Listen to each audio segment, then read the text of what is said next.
அன்பார்ந்த ஆசிக் தோழர் நேயர்களே, கடந்த ஒரு வார காலமாக ஈரானுக்கும் அமெரிக்காவுக்கும் மத்தியில் போருடைய நிலைமை என்பது உச்சகட்ட பதற்றத்தை எட்டியிருந்துச்சு. இந்த சூழலில் கடந்த 2 தினங்களாக ஈரானை கிட்டத்தட்ட அமெரிக்கா நெருங்கி தாக்குதல் நடத்த ஆயத்தமான சூழலில் தான் இருந்துகிட்ருக்கு.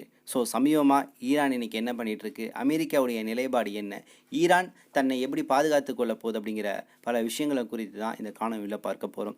பார்ப்பதற்கு முன்னாடி நமது ஆசிக் தோழர் என்ற இந்த சேனலை மறக்காமல் சப்ஸ்கிரைபர் செய்து உங்கள் உறவினர்களுக்கும் நண்பர்களுக்கும் இந்த செய்தியை பகிருங்க.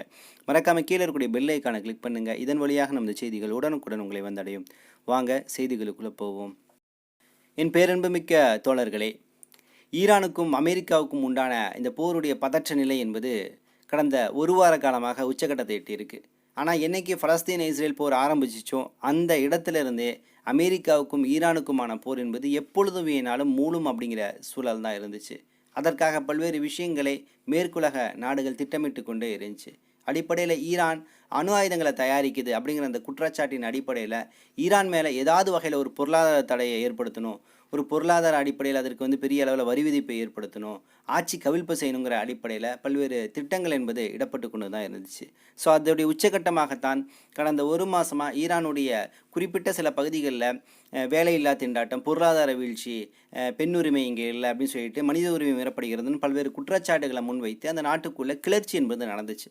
ஆனால் ஈரானுடைய அரசு இது எப்படி சொல்லுச்சுன்னா, இந்த குற்றச்சம்பவங்களில் ஈடுபடக்கூடியவர்கள்லாம் ஈரானுடைய மக்கள் கிடையாது, இது எல்லாமே உளவாளிகள், குறிப்பாக அமெரிக்கா அனுப்பிய சிஏஏவாகட்டும் இஸ்ரேலுடைய மொசாத் போன்ற அமைப்புகளுக்கு வேலை செய்யக்கூடிய நபர்கள் தான் இங்கிருந்து இந்த விஷயத்தை செஞ்சுட்டு இருக்கிறாங்க. ஏன்னா இங்கே ஆட்சி கவிழ்ப்பை கொண்டு வரணும், இங்கே நேரடியாக இங்கே ஒரு பிரச்சனை வந்துச்சுன்னா மேற்குலக நாடுகள் அமெரிக்கா இங்கே தலையிடணும் அப்படிங்கிற நிலையில் தான் இது கொண்டு போயிட்டு இருக்கிறாங்க. இதற்கு ஒரு காலம் நாங்கள் விடமாட்டோம் சொல்லிட்டு பலகட்ட அடிப்படையில் நடவடிக்கை எடுத்துச்சு.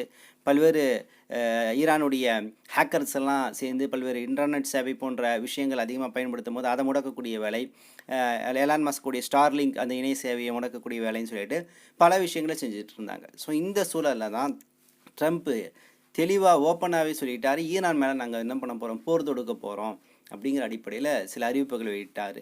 இந்த அறிவிப்பு என்பது வாய்ச்சண்டையாக இருந்தது. எங்களது சுப்ரீம் தலைவர் ஆயத்துல்லா கொமேனி மேலே நீங்கள் கை வச்சிங்கன்னா உங்களுடைய தலைவர் மேலே நாங்கள் தாக்குதல் நடத்துவோம் அப்படின்னு சொல்லிச்சு. அதற்கு அமெரிக்கா பதிலடியாக எங்கள் ட்ரம்ப் மேலே நீங்கள் தாக்குதல் நடத்தினீங்கன்னா உலக வரைபடத்தில் ஈரானுங்கிற நாடு இல்லாமல் பண்ணிடுவோம்னு சொல்லிட்டு ஏதோ பக்கத்து வீட்டு சண்டையாட்ட ஈரான் வித் அமெரிக்கா நாடுகள் பெரிய அளவில் சண்டை போட்டுட்டு இருந்துச்சு. ஸோ அதன் தொடர்ச்சியாகத்தான் நேற்றிலிருந்து ஒரு சம்பவம் செய்தி வந்துகிட்டே இருக்குது. அமெரிக்கா தனது பிரம்மாண்டமான கப்பலாக இருக்கக்கூடிய யுஎஸ்எஸ் ஆப்ரஹாம் லிங்கன் CVN 72 என்று சொல்லக்கூடிய அந்த விமானம் தாங்கிய கப்பலை பாரசீக வளைகுடா பகுதியை நோக்கி அனுப்பியிருக்கு. இந்த கப்பலில் பல்வேறு ஆயுதங்கள், நவீன தளவாடங்கள் எல்லாமே ஏற்றிக்கொண்டு பாரசீக வளைகுடாவில் நின்று ஈரானுக்கு மிக சமீபத்தில் அது நின்றுட்டு இருக்கு அப்படிங்கிற செய்தி கிடச்சிட்டு இருந்துச்சு. ஸோ இந்த செய்தி கிடைச்ச பின்னாடியே ஈரான் தனது ட்ரோன்களெல்லாம் அனுப்பி அந்த கப்பல் எப்படிப்பட்டது, அந்த கப்பலில் என்னென்ன இருக்குங்கிற விஷயங்களை எல்லாம் புகைப்படங்களாக எடுத்து, எவ்வளோ சமீபத்தில் இருக்குங்கிற விஷயங்களாக எடுத்து உடனடியாக என்ன பண்ணியிருக்குன்னா ஈரானுடைய IRGC மற்றும் அங்கே இருக்கக்கூடிய பஸ்கி என்ற உளவு அமைப்பு இது எல்லாமே சேர்ந்து இந்த தகவல்களை எடுத்து கொடுக்குறாங்க. அப்போ இந்த அடிப்படையில் இன்றைக்கி ஈரான் அமெரிக்கா தாக்குதலுக்கு முழுமையான தயாரான சூழலில் தான் இருக்குது. ஈரானை பொறுத்த வரைக்கும் கொஞ்சமும் அச்சப்படலை. ஈரானுடைய நிலைப்பாடு இப்போ என்னன்னு ஃபிங்கர் ஆன் த ட்ரிகர் அப்படின்னு சொல்கிறாங்க. அதாவது அவங்களுடைய விரல்கள் எல்லாமே துப்பாக்கியுடைய அந்த ட்ரிகரில் அந்த சுடக்கூடிய பாயிண்டில் இருக்குது. எப்போ எங்களுக்கு உத்தரவு வருதோ அப்போ நாங்கள் அதை செஞ்சுருவோம். உத்தரவு என்பது எப்படி வரும்னா, அவர்கள் தாக்கினால் நீங்கள் தாக்குங்கள் அப்படிங்கிற அளவு தான் இன்றைக்கி சூழல் இருக்குது. அதனால் கொஞ்சமும் பயப்பட்டு ஒளிஞ்சு மறைஞ்சு இல்லாமல் ஈரானுடைய இராணுவம் இன்றைக்கி தயாரான சூழலில் இருக்குது. எப்படி ஈரானை சுற்றி வளைச்சி சுற்று போட்டு எல்லா கப்பலும் தயாரான சூழலில் இருக்குது. இப்போ ஒரு தாக்குதல், முதல் தாக்குதல் அமெரிக்கா ஏற்படுத்திருச்சு அப்படின்னாலே பதில் தாக்குதலை கொடுப்பதற்கு ஈரான் தயாராக இருக்குது. ஈரான்கிட்ட பெரிய அளவில் ஆயுதங்கள் எல்லாமே இருக்குது. இருந்த பொழுதும் பல்வேறு நாடுகள் துணை கிடையாது. இப்போ அமெரிக்காவை எடுத்துக்கிட்டிங்கன்னா இந்த போரில் நேரடியாகவே அமெரிக்காவும் இங்கிலாந்தும் இஸ்ரேலும் தலையிடக்கூடிய சூழலில் இருக்குது. இந்த 3 நாடுகளும் சேர்ந்து தான் ஈரான் மேலே தாக்குதல் நடத்துவதற்கு பல்வேறு சூழல்களை உருவாக்கிட்டு இருக்காங்க. ஆனால் ஈரானை பொறுத்த வரைக்கும் ஆக்சஸ் ஆஃப் ரெசிஸ்டன்ட் என்று சொல்லக்கூடிய போராளி குழுக்கள் மட்டும்தான் இன்றைக்கி ஆதரவாக இருக்கிறாங்க. குறிப்பாக யமனில் இருக்கக்கூடிய ஹவுதிக்கள், அன்சாருல்லாக்கள் தெளிவாக சொல்கிறாங்க, நீங்கள் தாக்குதல் நடத்துனீங்கன்னா நாங்கள் எப்பொழுதும் போலவே இந்த வர்த்தக ரீதியாக செல்லக்கூடிய பாபல் மந்தம் நீரிணை வழியாக செல்லக்கூடிய கப்பல்கள் மேலே தாக்குதல் நடத்துவோம் அப்படிங்கிற எப்பயும் அவர்களுடைய இலக்கு எந்த இலக்கை வச்சு அவங்க அடிப்பாங்களோ அந்த இலக்கை நோக்கியே சொல்லியிருக்கிறாங்க. அந்த இலக்கு சமீபம் வந்திருக்கூடிய USS ஆப்ரஹாம் லிங்கன் அந்த கப்பல் முதல் கொண்டு நாங்கள் அடிப்போம்னு சொல்லிட்டு ஒரு பக்கம் ஹவுதிக்கள் ஈரானுக்காக குரல் கொடுத்துட்ருக்காங்க. இதற்கு அடுத்து எந்த அரபு நாடுகளும் இதுவரையிலும் ஈரானுக்கு ஆதரவாக நிற்கலை. முன்னாடி ஒரு விஷயத்த 2 நாளைக்கு முன்னாடி யுஏஇ, அதாவது ஐக்கிய அரபு எமீரகம், கத்தார், ஜோர்டான் போன்ற நாடுகள் அமெரிக்காவுக்கு நேரடியாக ஆயுதங்களை வழங்குகிறோம், இடங்களை வழங்குகிறோம்னு சொல்லி கொண்டிருந்த நிலையில் திடீர்னு தனது முடிவை மாற்றியிருக்கு. சமீபமாக ஐக்கிய அரபு அமீரமாகட்டும், கத்தார் ஆகட்டும், இன்னும் ஜோர்டான் கூட பெரிய லெவலில் சொல்லலை. இந்த இரண்டு நாடுகள் என்ன சொல்லியிருக்குன்னா, எங்களது வான்வழியையும் நீர்வழியையும் தரைவழியையும் அமெரிக்கா பயன்படுத்தக்கூடாது அப்படின்னு சொல்லக்கூடிய ஒரு எச்சரிக்கைன்னு சொல்ல முடியாது, ஒரு செய்தியாக வெளியிட்டிருக்கு. அதோடைய நிலைப்பாடு எப்படி வேணாலும் மாறலாம். முன்னாடி அனுமதிக்கும்னு சொல்லும், அப்புறம் பின்னாடி அனுமதிச்சு விட்டுரும். அது மாதிரி தான் அது அமெரிக்காவுடைய அடிமை நாடுகளாக தான் இது செயல்பட்டு இருக்கு. அமெரிக்காவுடைய பேஸ் நிலையங்கள் இந்த நாட்டில் இருக்குது. ஆல்ரெடி நான் சொல்லியிருக்கேன், 12 நாள் யுத்தத்தில் கத்தார் தனது பேஸ் நிலையமாக இருக்கக்கூடிய உதைது பேஸ் நிலையத்தை கொடுத்தனால தான் அதிலிருந்து ஈரான் மேலே தாக்குதல் அமெரிக்கா ஏற்படுத்துச்சு. அதுபோல் இந்த முறையும் ஒரு வாய்ப்புகளை இன்றைக்கி அரபு நாடுகள் எப்போ வேணாலும் ஏற்படுத்தி கொடுக்கலாம் அப்படிங்கிற சூழல் தான் இருக்குது. இருந்த பொழுதும் இந்த போருக்கு முழுமையான தயார் சூழலில் இன்றைக்கி ஈரானுடைய அரசு ஐஆர்ஜிசியும் இருக்குது. ஐஆர்ஜிசியோட சேர்ந்து அர்ஸ்டேஸ் என்று சொல்லக்கூடிய மற்றொரு பிரிவு, பஸ்கே என்று சொல்லக்கூடிய உளவு பிரிவுன்னு சொல்லிட்டு அந்த நாடு முழுக்க தயாராக இருக்குது. அந்த நாட்டு மக்கள் எல்லாருமே தயாராக இருக்கிறாங்க. அந்த நாட்டு மக்கள் சுப்ரீம் தலைவர் வரக்கூடிய ஆயத்துல்லா கொமேனியுடைய பேச்சுக்கு கட்டுப்படுறாங்க. ஒருவேளை இந்த போர் நடக்கக்கூடிய சூழல் உருவாயிருச்சு, ஆயத்துல்லா கொமேனியை கொண்டுட்டாங்க, அடுத்த கட்ட தலைவர்களை கொண்டுட்டாங்கன்னா என்ன பண்ணுறது அப்படிங்கிற அந்த முன்னெச்சரிக்கைக்காக அவர்கள், ஏன்னா அவர்களுக்கு இந்த போர்க்காலத்தை பொறுத்த வரைக்கும் ஆயுத தளவாடங்கள், மிசைல்கள், ட்ரோன்கள் இது பெருசு கிடையாது. இதை வச்சு அவங்க ஜெயிக்கிறது கிடையாது. அவர்கள் இறைவனை முழுமையாக நம்புகிறாங்க. அந்த நம்பிக்கை இருக்குது. குறிப்பாக உயிர் தியாகம் செய்ய தயாராக இருக்காங்க. அந்த உயிர் தியாகம் என்பது தான் அவங்களுக்கு மிகப்பெரிய ஒரு பக்கபலமாக, ஒரு ஆயுதங்களாக அவங்களுக்கு தென்படுது. ஸோ அதனால் அடுத்த கட்ட தலைவர்களை இன்றைக்கி தயார் நிலையில் வச்சுருக்காங்க. ஆயத்துல்லா கொமேனி இறந்துட்டாங்கன்னா அவருக்கப்புறம் யார், கீழே இராணுவ பிரிவில் இருக்கக்கூடியவர்கள் இறந்துட்டாங்கன்னா அதுக்கப்புறம் யாருன்னு சொல்லிட்டு அடுத்த கட்ட தலைவர்களை இன்றைக்கி உருவாக்கிட்டு, நான் சொன்ன மாதிரி ஃபிங்கர் ஆன் த ட்ரிகர் அப்படிங்கிற நிலைமையில் தான் இன்றைக்கி ஆப்ரஹாம் லிங்கன் கப்பலுக்கு எதிராக தனது துப்பாக்கிகளை ஏந்தி கொண்டு தயாரான சூழலில் இருக்கிறாங்க. ஒரு போருடைய முனையுடைய உச்சத்தில் இருக்காங்கன்னு சொல்ல முடியும். அப்போ இந்த அளவு உங்களுக்கு தைரியம் வந்திருக்கு அப்படின்னா, இந்த அரபு நாடுகளும் இல்லாமல் வந்திருக்குன்னா, அதுக்கு நான் சொல்லுவேன் அடிப்படை காரணம் ஃபெய்த், நம்பிக்கை. அடுத்து அந்த நம்பிக்கையின் அடிப்படையில் வெளிப்படக்கூடிய உயிர் தியாகம். அந்த தியாகம் என்பது நாட்டுடைய விடுதலைக்காக, பாதுகாப்புக்காக. அப்போ இதை தாண்டி இன்னொரு விஷயம் இவங்கள்ட்ட ஸ்ட்ராங்காக என்ன இருக்குதுன்னு கேட்டிங்கன்னா, நீரிணை. கடல் மார்க்கமாக செய்யக்கூடிய இந்த வர்த்தகத்திற்கு நீரிணைகளை பயன்படுத்துவாங்க. அந்த கால்வாய்கள், நீரிணைகள் இல்லாமல் ஒரு வர்த்தகம் இந்த உலகத்தில் ஒரு பகுதியிலேருந்து மற்றொரு பகுதிக்கு நடக்கவே நடக்காது. உலகத்தில் பிரம்மாண்டமான பல்வேறு நீரிணைகள் இருக்குது. மலாக்கா இருக்குது, போரிங் இருக்குது, இது போன்ற நீரிணைகள் இருக்குது. ஆனால் இன்றைக்கி சமீபமாக இந்த மத்திய கிழக்கு பிரச்சனையில் பேசக்கூடிய 3 நீரிணைகள் எதுன்னு கேட்டிங்கன்னா, 4 நீரிணைகள். முதல் நீரிணை பார்த்திங்கன்னா பாபல் மந்தம் என்று சொல்லக்கூடிய நீரிணை.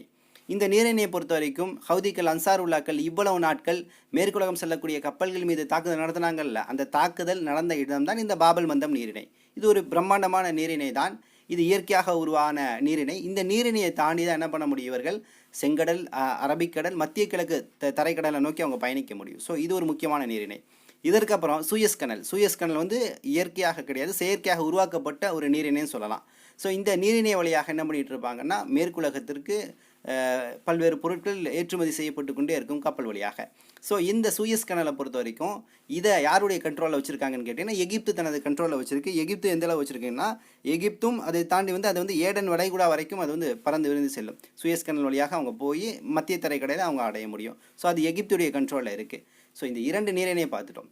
3வது நீரிணை ஒன்று இருக்குது. அது கிட்டத்தட்ட அது இந்த வழியாக பயன்படுத்த முடியாது. ஆஃப்ரிக்கன் காண்டினென்ட் வழியாக தான் மத்திய தரைக்கடலில் அடைய முடியும். ஏன்னா மத்திய தரைக்கடல் தான் ரொம்ப முக்கியம். அதுக்கு தான் நீங்கள் என்ன பண்ண முடியும், மேற்குலகத்திற்கு எல்லா பொருட்களையும் கப்பல் வழியாக கொண்டு செல்ல முடியும். அப்போ அதற்கு பெரிய பயணம், பெரிய தொலைதூர பயணம் செஞ்சு கொண்டு வரணும் அப்படின்னா ஜிப்ரால்டர் என்று சொல்லக்கூடிய நீரிணையை பயன்படுத்துவாங்க. இது எங்கே இருக்குதுன்னு கேட்டிங்கன்னா, மொரோக்கோ மற்றும் ஸ்பெயின் இந்த இரண்டையும் இணைக்கக்கூடிய பகுதி, குறிப்பாக அட்லாண்டிக் மற்றும் மத்திய தரைக்கடல், இந்த 2 பகுதியும் இணைக்கக்கூடிய அந்த கடல் பகுதியாக இருக்குது. ஸோ இந்த கடல் பகுதியை தான் சமீபமாக ஒரு 3 வருஷமாக மேற்குலகம் பயன்படுத்துது. ஏன்னா மிகவும் சமீபத்தில் இருக்கக்கூடிய நான் சொன்ன இந்த சூயஸ் கனல் ஆகட்டும், பாபல் மந்தம் ஆகட்டும் இதை பயன்படுத்தலை. ஆனால் இதை விட நெருக்கமாக இருக்கக்கூடிய ஒரு நீரிணை தான் ஹர்மூஸ் என்று சொல்லக்கூடிய நீரிணை. இந்த நீரிணை ஈரானுடைய கட்டுப்பாட்டில் இருக்குது.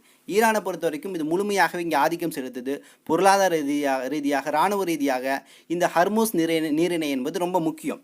இதில் வெறும் ஈரான் மட்டும் தலையிடல, ஒமன் மற்றும் யுஏஇ வழியாகவும் அது கடக்குது. ஆனால் பெருமளவு ஆதிக்கம் செலுத்துவது ஈரான் தான். ஈரான் கைவசம் தான் இந்த ஹர்மூஸ் நீரிணை இருக்குது. அப்போ உங்களுக்கு புரிஞ்சிருக்கும், இந்த ஹர்மூஸ் நீரிணை இல்லாமல் உலகத்தில் எந்த வர்த்தகமும் மேற்குலகத்தை நோக்கி போகாது. குறிப்பாக கச்சா எண்ணெய் ஏற்றுமதி இருக்குல்ல, அதில் பார்த்தீங்கன்னா உலகத்தில் ஒட்டுமொத்த உற்பத்தியில் 25-30% இந்த ஹர்மூஸ் நீரிணை வழியாகத்தான் கப்பல் வழியாக மேற்குலக நாடுக்கு போகுது.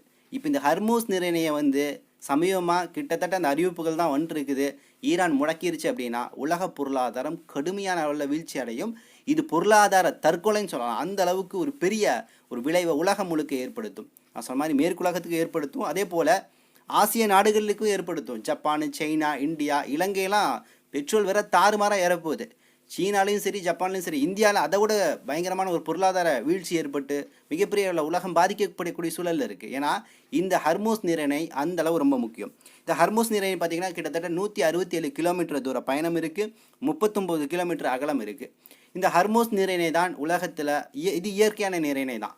அப்போ பாருங்களேன், இந்த இயற்கையாக உருவாக்கப்பட்ட நீரிணையை இறைவன் எப்படி படைச்சிருக்கான் பாருங்களேன். ஒரு குறிப்பிட்ட இடத்துல நீங்கள் பிளாக் பண்ணிட்டீங்கன்னா மேற்குலகம் திண்டாடும் அப்படிங்கிற நிலைமைக்கு தான் இன்றைக்கி இறைவனுடைய படைப்பு எப்படி அமைஞ்சிருக்கு பாருங்க. ஸோ ஈரான் இன்னைக்கு இதில் கை வச்சிருச்சு அப்படின்னா நிச்சயமாக மேற்குலகம் வீழ்ச்சி அடையும்.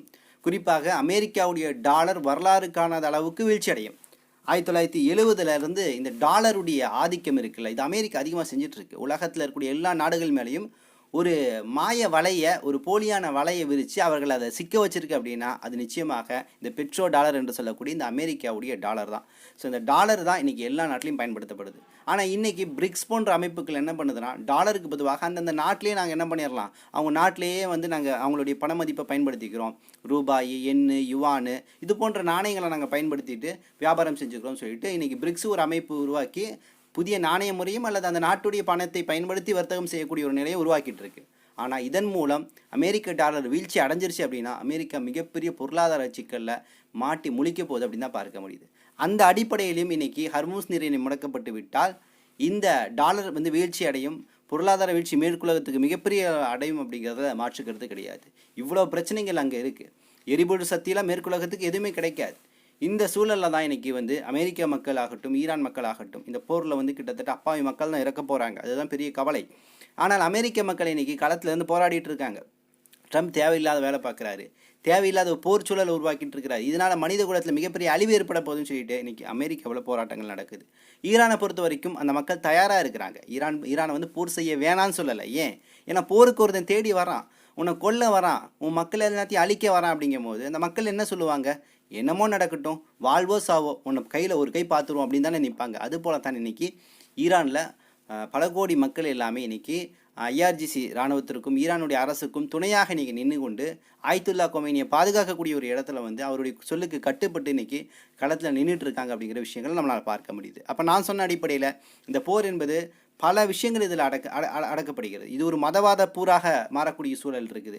அதே போல் இஸ்ரேல் இதில் நுழைஞ்சு அடிக்கக்கூடிய சமயத்தில் அது தனது அகண்ட இஸ்ரேல் என்ற அந்த அச்சீவ்மெண்ட்டை ஏற்படுத்தக்கூடிய நிலையில் இருக்குது. இன்னொரு பக்கம் வளங்களை சுரண்டக்கூடிய இடத்துல ட்ரம்ப் இன்னைக்கு பல்வேறு நாடுகள், கிரீன்லாந்து, கனடா போன்ற நாடுகளை, சுவிட்சர்லாந்து போன்ற நாடுகளை தன்வசப்படுத்தி கொண்டிருக்கக்கூடிய வேலையில் ஈரானையும் தன்வசப்படுத்தக்கூடிய ஒரு நிலையை நோக்கி போகிறார். அதற்கடுத்து நான் சொன்ன மாதிரி ஜிப்ரால்டர் போன்ற நீரிணை வந்து ரொம்ப முக்கியம் அப்படிங்கிற விஷயத்தையும் உணர்ந்து வச்சிருக்கிறாரு. அதே போல் நான் சொன்ன மாதிரி அவர் மிகப்பெரிய அளவில் ஈரானை வளர்ச்சியின் பாதையிலிருந்து தடுக்கணும் அப்படிங்கிற ஒரு விஷயம் ஏற்படுத்திட்டு இருக்கிறார். ஸோ இந்த சூழலில் இந்த போருடைய ஆரம்ப நிலையில் எந்த விஷயத்தை பேசிகிட்டு இருந்தாங்கன்னா, அணு ஆயுதம். ஈரான் அணு ஆயுதத்தை தயாரிக்குது, பல்வேறு நாடுகள் அணு ஆயுதத்தை வச்சுருக்கு, ஈரானும் தயாரிக்குது. ஈரான் தயாரிப்பதன் அடிப்படை நோக்கமே அமெரிக்காவை அழிக்கத்தான், ட்ரம்பை கொள்ளத்தான் சொல்லக்கூடிய பிரச்சாரங்கள் எடுத்துகிட்டு இருந்தாங்க. இதுவரையிலும் ஈரான் அதிகாரப்பூர்வமாக எங்கள்கிட்ட அணு ஆயுதம் இருக்குன்னு சொல்லலை. ஆனால் அணு உலைகள் இருக்குது, அதை பயன்படுத்தி பல்வேறு புதிய கண்டுபிடிப்புகளை கண்டுபிடிச்சிட்டு இருக்காங்கன்னு சொல்லப்படுகிறது. ஆனால் அணு ஆயுதம் பெரிய அளவிலான அழிவை ஏற்படுத்தக்கூடிய ஆயுதங்கள் அவங்கள்ட்ட இல்லைன்னு சொன்னால் கூட சிறிய அளவிலான அணு ஆயுதத்திலிருந்து தயாரிக்கக்கூடிய பொருட்கள் இருக்கலாம் சொல்லிட்டு பல்வேறு புவிசார் அரசியல் வல்லுநர்கள்லாம் சொல்லிட்டு இருக்காங்க. ஸோ அந்த ஆயுதங்களை கூட இதில் வந்து இந்த போரில் வந்து பயன்படுத்தலாம்னு பேசப்படுகிறது. சமீபமாக நேற்றைய தினம் எப்பயுமே நிலத்துக்கடியில் இருக்கக்கூடிய பெரிய இராணுவ கிடங்கு சிட்டியை வந்து ஈரான் வந்து வீடியோ காட்சியாக காணொலியாக வெளியிடும். இந்த முறை நீருக்கடியில் இருக்கக்கூடிய மிக பிரம்மாண்டமான ஒரு இராணுவ தொழிற்சாலையே இன்றைக்கி வந்து வீடியோ காட்சியாக பதிவு செஞ்சு இன்றைக்கி வந்து வெளி உலகத்துக்கு காட்டியிருக்கு. அப்படின்னா ஈரான் மோர் தென் ஸ்ட்ராங் அமெரிக்கா எதுலன்னா இராணுவ கட்டமைப்பிலையும் உறுதியான நம்பிக்கையிலையும். அரபு நாடுகள் கைவிட்டால் கூட, குறிப்பாக சவுதி அரேபியா கூட இந்த விஷயத்தில் என்ன சொல்லியிருக்குன்னா, நாங்கள் எங்களது தரை வழியாக அல்லது வான்வழியாக நீர் வழியாக வந்து அமெரிக்காவுக்கு அலவுட் கொடுக்க மாட்டோம் சொல்லியிருக்கு. ஆனால் என்ன செய்ய போகுதுன்னு தெரியல. ஆனால் அரபு நாடுகள் கைவிட்டாலும் யார் கைவிட்டாலும் சரி, ஈரான் தன் கைவசம் வச்சிருக்கக்கூடிய மிகப்பெரிய ஒரு பலமான சம்பவம் எதுன்னு கேட்டிங்கன்னா, இந்த ஹர்மூஸ் என்று சொல்லக்கூடிய நீரிணை தான். இந்த நீரிணை முடக்கப்பட்டால் உலகம் முழுக்க பிரச்சனை வரும். இந்தியாவுக்கு நமக்கும் சேர்ந்து தான் இந்த பிரச்சனை வரும், இல்லைன்னு சொல்லலை. ஆனால் இந்த ஹர்மூஸை முடக்கக்கூடிய இடத்திற்கு ட்ரம்ப் தள்ளிட்டார் அப்படின்னா இந்த போர் மிகப்பெரிய கட்டுப்பாடற்ற ஒரு நிலையை நோக்கி தான். அமெரிக்காவுக்கு ஈரான் மேலே ஒரு போராக இது இருக்கலாம், ஆனால் உலக மக்களுக்கு ஈரான் ஹர்மூஸை முடக்குச்சுன்னா அது உலக மக்களுக்கான எச்சரிக்கை போராக அது மாறிடும் அப்படிங்கிறதுல ஹவுதிகள் அன்சார் உல்லாக்கள் கடந்த 2-3 வருடங்களாக செங்கடல் பாபல் மந்தம் நீரிணை வழியாக மேற்குலக கப்பலையெல்லாம் அடிச்சிட்டு இருந்தாங்கல்ல. ஸோ இந்த பாபல் மந்தம் நீரிணைக்கும் சூயஸ் கனலுக்கும் கிட்டத்தட்ட 1000 கிலோமீட்டருக்கு மேலே வந்து தொலைதூரம் இருக்குது. ஆனால் பாபல் மந்தமில் வச்சு ஒரு மேற்குலக கப்பலையோ இல்லை ஐரோப்பிய கப்பலையோ அடித்தாங்க அப்படின்னா அது எந்த விதத்திலும் இந்த சூயஸ் கனலை வந்து டச் பண்ணாது. ஏன்னா பாபல் மந்தமை தாண்டி 1000 கிலோமீட்டர் பயணம் செஞ்சு தான் நீங்கள் சூயஸ் கனல் வழியாக வர முடியும். பாபல் மந்தம் அப்படிங்கிறது பார்த்தீங்கன்னா செங்கடல் பகுதியில் இருக்குது. ஸோ செங்கடல்லேருந்து அரபிக்கடல் வரணும். அரபிக்கடல் சூயஸ் கனல் அப்படிங்கிற அந்த கணவாயை நீங்கள் அடைய முடியும். அதில் நீங்கள் பயணித்து தான் மத்திய தரைக்கடலை அடைய முடியும். ஸோ மத்திய தரைக்கடல் என்பது ரொம்ப முக்கியம். பாபல் மந்த வழியாக சூயஸ் கனல் வழியாக வரணும். அப்படி இல்லையா, நான் சொன்ன மாதிரி ஈரான், ஓமன், யுஏஇ அந்த பாதை வழியாக வந்து நேரடியாக நீங்கள் என்ன பண்ணலாம், பாரசீக வளைகுடாலேருந்து மத்திய தரைக்கடல் நோக்கி போகலாம். ஸோ இந்த 2 நீரிணையும் உங்களுக்கு கிடைக்கல, இந்த 2 நீரிணையும் முடக்கிட்டாங்க, வழியே இல்லை அப்படின்னா சிம்பிளாக சொல்லணும்னா வெறும் 10 கிலோமீட்டர் பயணம் செய்யக்கூடிய இடத்துல கிட்டத்தட்ட 200-300 கிலோமீட்டர் நீங்கள் சுற்றி அந்த இடத்த ரீச் பண்ணக்கூடிய சமயத்தில் மிகப்பெரிய அளவிலான செலவுகள் கூடும். அந்த கப்பலுக்கான பாதுகாப்பு தன்மை அது இழக்கும். அது பெரிய அளவிலான ஒரு நட்டத்தை வந்து ஏற்படுத்தும் அப்படின்னு தான் நம்மளால் பார்க்க முடியுது. ஸோ ஜிப்ரால்டரில் நான் இன்னும் சொல்லணும், ஜிப்ரால்டர் நீரிணை பக்கத்தில் இருக்கக்கூடிய குட்டி குட்டி தீவுகள் இருக்கும்ல, அந்த தீவில் பலிசோரான்னு நினைக்கிறேன், ஐ திங்க் போன வருஷமே பேசியிருந்தோம். அந்த பலிசோரா மக்கள் கூட ஜிப்ரால்டர் நீரிணை வழியாக மேற்குலக கப்பல்கள் வந்தால் நாங்கள் அடிக்கிறோம்னு சொல்லிட்டு ஈரானுக்கு வாக்குறுதி கொடுத்ததான சில தகவல்களும் பார்க்க முடிஞ்சுச்சு. அப்போ அங்கங்கே மேற்குலகத்திற்கு என்னென்ன பிளாக் பண்ணுமோ அந்த நீரிணைகளை பிளாக் பண்ணுவதற்கான ஒரு திட்டங்களை தான் இன்றைக்கி ஈரான் தன் கைவசம் வச்சுருக்கு. ஸோ ஈரான் கையில் கிடச்சிருக்கிறது ஒரு மிகப்பெரிய பொக்கிஷம், இயற்கையாக அமைந்த ஹர்மூஸ் நீரிணைங்கிற பொக்கிஷம். இதை பயன்படுத்துச்சு அப்படின்னா மேற்குலகம் ஆட்டம் காணும். வெறும் மேற்குலகம் மட்டும் கிடையாது, உலகம் முழுக்கவே இந்த பொருளாதாரம் ஒரு ஆட்டம் காணும். அப்போ ட்ரம்ப்புக்கு எல்லா நாடுகளும் சேர்ந்து அழுத்தம் கொடுப்பாங்கல்ல, அப்போ ட்ரம்ப் என்ன முடிவு எடுக்க போகிறான்னு பார்ப்போம். சமீபமாக கிடைத்த தகவல் என்னென்னா, ஈரான் கூட நாங்கள் பேச்சுவார்த்தையில் ஈடுபட போகிறோங்கிற மாதிரி ட்ரம்ப் சொன்னதான சில தகவல்கள் வருது, உறுதிப்படுத்தலை. ஸோ அடுத்த கட்ட விஷயங்கள் என்ன நடக்குது அப்படிங்கிறத பொறுமையாக இருந்து பார்ப்போம். நீ தொட்டா செத்த அப்படிங்கிறதான் ஈரானுடைய கூற்றாக காணப்படுகிறது. இன்னும் சில தகவல்களை திரட்டிக்கொண்டு இன்ஷா அல்லாஹ் விரைவில் வந்து உங்களை சந்திக்கின்றேன். நன்றி. அஸ்ஸலாமு அலைக்கும் வரஹ்மத்துல்லாஹி வபரகாத்துஹு.